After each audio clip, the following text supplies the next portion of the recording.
काल्याचे. आता कृष्ण परमात्मा गायी राखण्यासाठी वनात गेलेले आणि वनात गेल्यानंतर मग आता काय करायचं, नुसत्या गायी राखायच्या म्हणजे ती शाळा कसली, शाळेत खेळ असतात ना, असतात खेळ, तसं त्या ठिकाणी खेळ खेळायला चालू केलं. मग त्या ठिकाणी कोणते खेळ खेळले जात होते हो?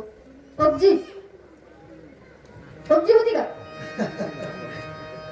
हमामा होता, कबड्डी होती, चेंडूफळी होती, गोट्या होत्या, लगोऱ्या होत्या, असे अनेक खेळ खेळले. आता खेळ खेळल्यानंतर मात्र गोपाळ म्हणू लागले, कृष्णा आता काय खेळायचं सुख सांगावं, खांदी बहार पोटी भूक, काय खेळायचे सुख. मग आता त्यांनी सांगितलं या ठिकाणी सगळ्यांनी शिदोरी आणा. कृष्ण परमात्म्याने सांगितलं जशी माझी आहे ना तशी तुमची पाहिजे.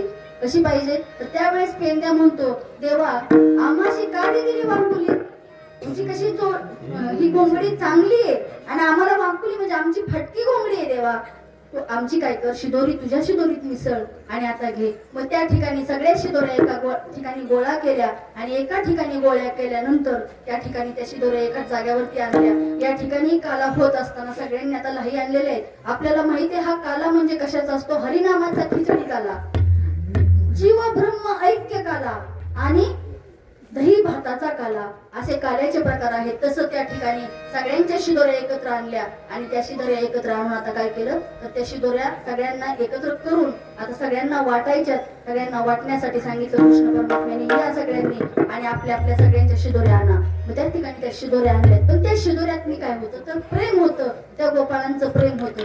जशी कृष्णाची शिदोरी होती तशी बाकीच्यांची नव्हती, पण कृष्णाच्या शिदोरीत त्यांच्या शिदोऱ्या गोपाळांच्या मिसळल्यानंतर तीही शिदोरी तेवढीच चांगली झाली. आणि मग त्या ठिकाणी सगळ्यांनी काय केलं तर तो काला केला आणि एका ठिकाणी आणल्यानंतर ते सगळ्या शिदोऱ्या एकत्र केल्या आणि आता काला वाटण्याची वेळ झाली. म्हणून महाराज सांगतात की बाबा उपजोनी या पुढती येऊ, काला खाऊ दही भात, वैकुंठी तो ऐसे नाही कवळ काही काल्याचे.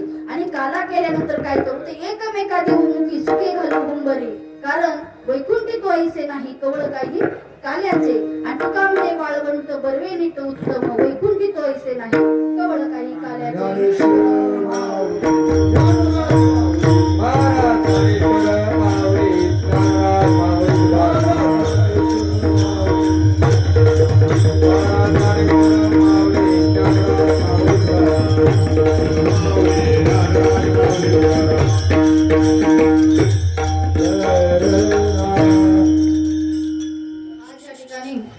अखंड हरिनाम सप्ताहातील ही काल्याची सेवा माझ्याकडे आलेली आहे.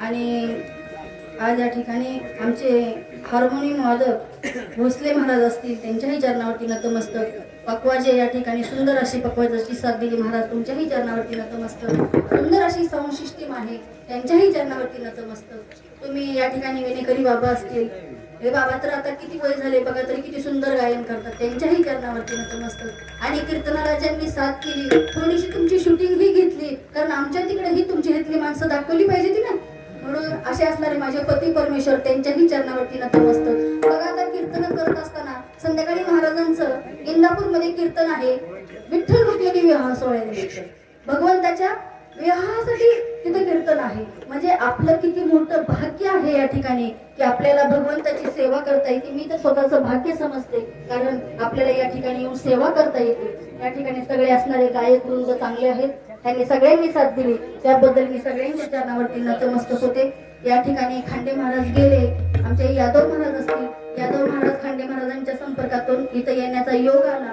आता कसं होतं सगळ्यांच्या काही ओळखी नाहीत, पण गावाच्या नियोजनातून या ठिकाणी तुम्ही मला बोलवलं, त्याबद्दल मी तुमच्या राजवडी गावाच्या पूर्णपणे शतशः आभारी आहे. आणि बोलण्याच्या ओघात जर एखादा शब्द चुकीचा गेला असेल तर मायबापाचा अंतकरण द्या आणि क्षमा करा. झालेली सेवा भगवंताच्या चरणी अर्पण करते.